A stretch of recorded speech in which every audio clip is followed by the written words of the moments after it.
بسم اللہ الرحمن الرحیم۔ میں ہوں ملک محمد علی، پروگرام بات سے بات ملک محمد علی کے ساتھ۔ آج ہم بات کرتے ہیں کہ آئی ایم ایف نے پاکستان کو کس طرح اپنے چنگل میں جکڑ رکھا ہے۔ آئی ایم ایف نے پاکستان کے متعلق قرضے دینے کے لیے وہ شرائط عائد کر رکھی ہیں کہ شاید دنیا کے کسی اور ملک کو آئی ایم ایف نے ایسی شرائط کے مطابق قرضے نہ دیے ہو۔ تو اس پر ہم تفصیل سے بات کریں گے۔ ناظرین، ہماری ویڈیو کو آخر تک دیکھا کریں تاکہ جس موضوع پر ہم بات کر رہے ہوتے ہیں اس کا آپ کو ادراک ہو سکے، اور ہو سکے تو ہمارے چینل کو بھی سبسکرائب کر دیا کریں۔ شکریہ۔ اور بات کر رہے ہیں آئی ایم ایف کی۔ پچھلے ایک سال سے آئی ایم ایف کے ساتھ حکومت پاکستان اس کی شرائط کے مطابق بات کر رہی ہے، لیکن آئی ایم ایف ابھی تک سٹاف لیول کا معاہدہ بھی پاکستان کے ساتھ نہیں کر رہا، اور اب ایک اور شرط رکھ دی ہے آئی ایم ایف نے۔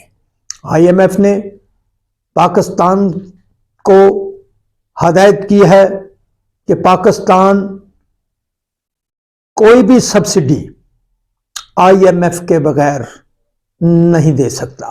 اگر کوئی سبسڈی دینی ہے تو آئی ایم ایف کو آگاہ کرنا ہوگا، اور اس سلسلے میں آئی ایم ایف نے یہ بھی کہا ہے کہ پاکستان جو بجٹ بنا رہا ہے 2023-24 کا، اس میں بھی آئی ایم ایف کی شرائط کی پاسداری کرے، اور 9ویں اور 10ویں لیول کے معاہدے کے لیے بھی آئی ایم ایف بات کر رہا ہے، جبکہ حکومت پاکستان ابھی تک 9ویں قرضے کے متعلق آئی ایم ایف سے بات کر رہا ہے۔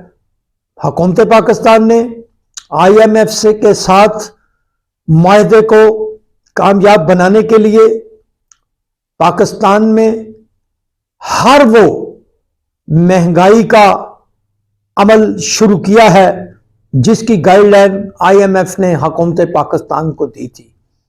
وہ تجارتی برادری کو قرضوں کی شکل میں ہو اس کی شرح سود میں اضافہ کیا ہے۔ اس کے علاوہ تیل، گیس، پیٹرول کی قیمتوں میں اضافہ کیا ہے۔ عوام کو ان میں سبسڈی نہیں دی جا رہی، اور اب آئی ایم ایف نے یہ شرط رکھ دی ہے کہ پاکستان کوئی بھی سبسڈی آئی ایم ایف کی اجازت کے بغیر نہیں دے سکتا۔ یہ تو ویسے ہوا کہ پاکستان کو آئی ایم ایف نے بری طرح اپنے چنگل میں پھنسا لیا ہے، اور ہمارے سیاستدان جو آئی ایم ایف کی خوشنودی کے لیے ہر کام کرنے کو تیار ہیں، جو کہ پاکستان کی عوام کے لیے زہر قاتل ثابت ہو رہا ہے۔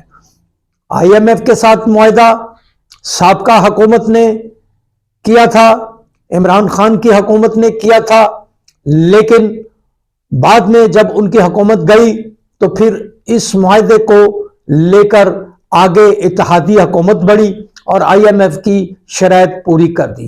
اب دونوں جماعتیں ایک دوسرے پر ان معاہدوں کی تنقید کرتی ہیں، لیکن دبے لفظوں میں تحریک انصاف بھی امریکی تھنک ٹینک سے یہ وعدے کر رہی ہے، انہیں بریف کر رہی ہے کہ اگر تحریک انصاف کی حکومت آ گئی تو جو آئی ایم ایف کے ساتھ معاہدہ ہے اس کو وہ مکمل کریں گے، اور موجودہ اتحادی حکومت بھی آئی ایم ایف کی طرف دیکھ رہی ہے۔ اور اس سلسلے میں وزیر خزانہ اسحاق ڈار نے امریکن سفیر سے ملاقات بھی کی ہے، اور انہیں کہا ہے کہ آئی ایم ایف پاکستان کے ساتھ سٹاف لیول کا معاہدہ کرے اور آگے قرضے کی قسط جاری کرے۔ تو ناظرین، ایسے محسوس ہو رہا ہے کہ آئی ایم ایف کے سارے حربے پاکستان کے لیے استعمال ہو رہے ہیں۔ آئی ایم ایف کو دیکھنا ہوگا کہ پاکستان کے ساتھ اتنا نہ کرے کہ پاکستان کی عوام جو کہ پہلے ہی مسائل کا شکار ہیں مزید پریشان ہو جائیں۔ سلام پاکستان، سلام اوورسیز، اللہ حافظ.